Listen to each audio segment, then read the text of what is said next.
I want to talk to you today about the basic format for a five-paragraph essay.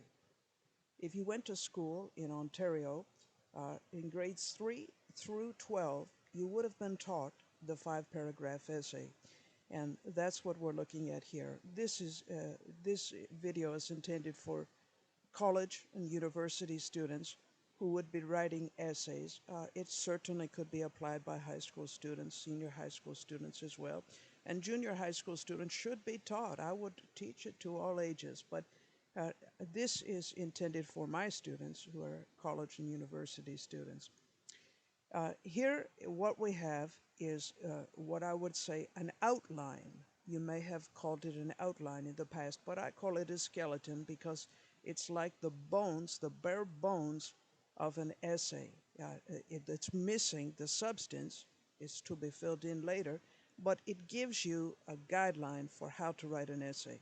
So if we look here, we'll see that in the introduction, okay, the introduction, what it does is it sets the background and gives the context for your essay.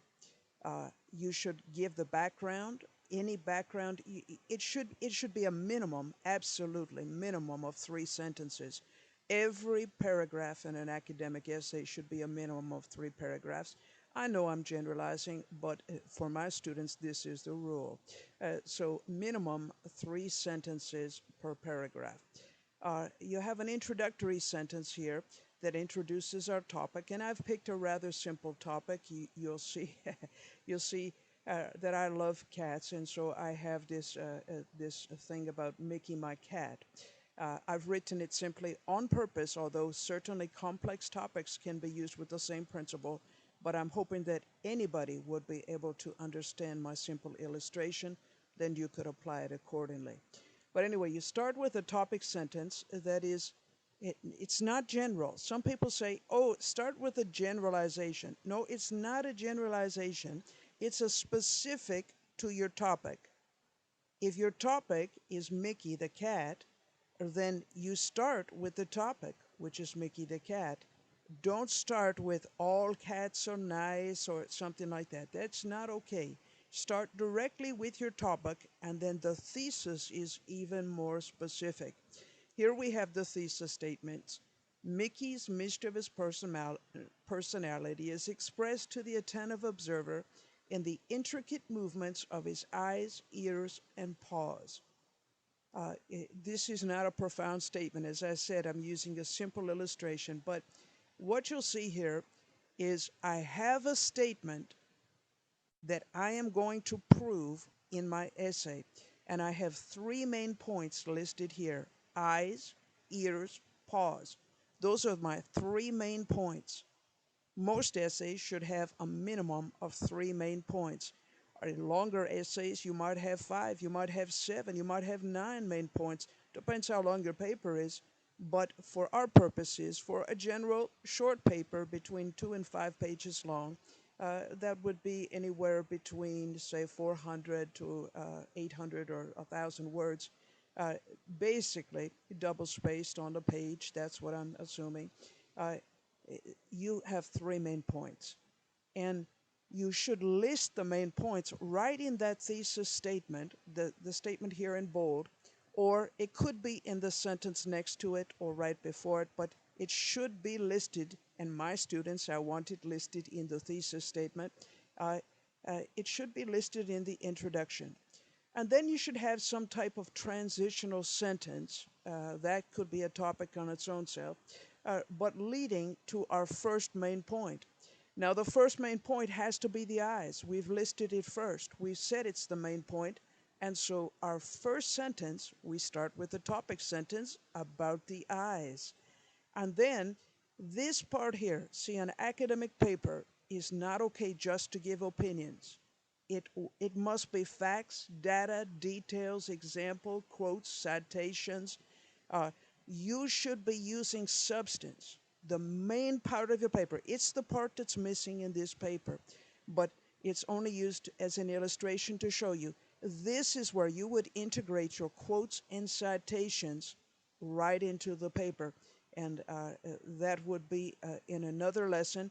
But for here, please realize you should have at least three proofs, three evidences, three citations, quotations, statistics, details, examples, facts, etc., that would prove your first main point.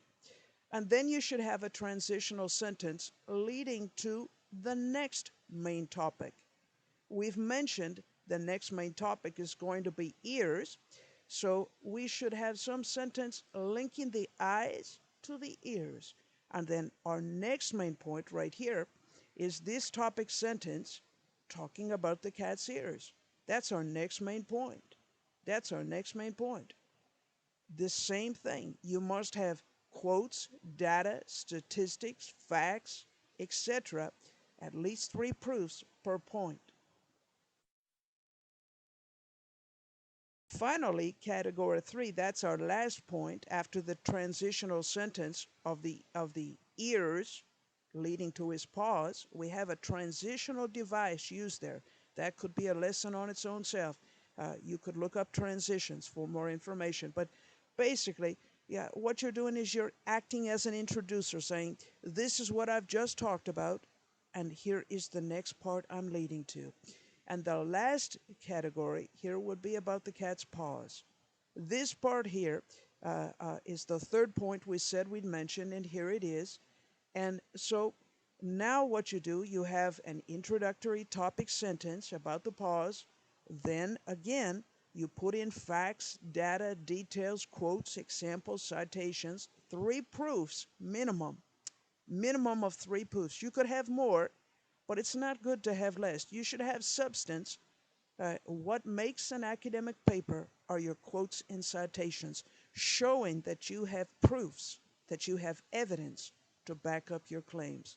And then finally, the transition to the conclusion does a couple things. So I want to mention that. And that is, here we have a summary of this third category, which is the cat's paws. So, we have a summary, but also we have some type of tie-in back to the thesis, making a strong statement.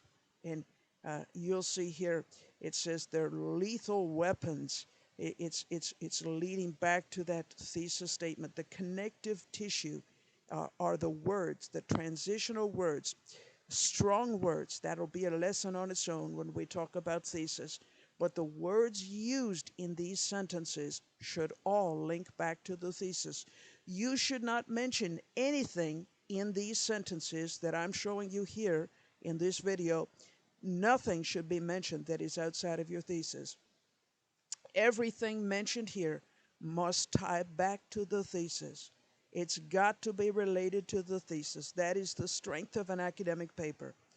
Well, let's look at the conclusion. Now, many people, I have been taught this myself, and that is summarize what you've already said and restate what you've said. And that is certainly good. That is very good. It is true. You should restate the thesis, but not word for word. It shouldn't be repeating the words, repeating the idea of the thesis. But I want to add something to just summarizing. Summarizing is excellent. Summarize each of your main points. And I want to say, do it in at least one sentence.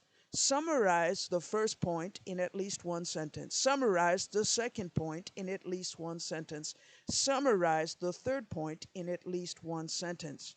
I would say that because you will emphasize it and it will remain in your reader's mind as what you want. You want the reader to know your points very strongly.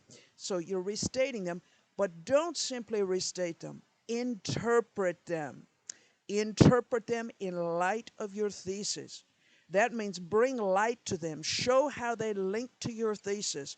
Interpret them. Show how they directly prove your thesis. Add nothing new in the conclusion. Nothing new should be added here.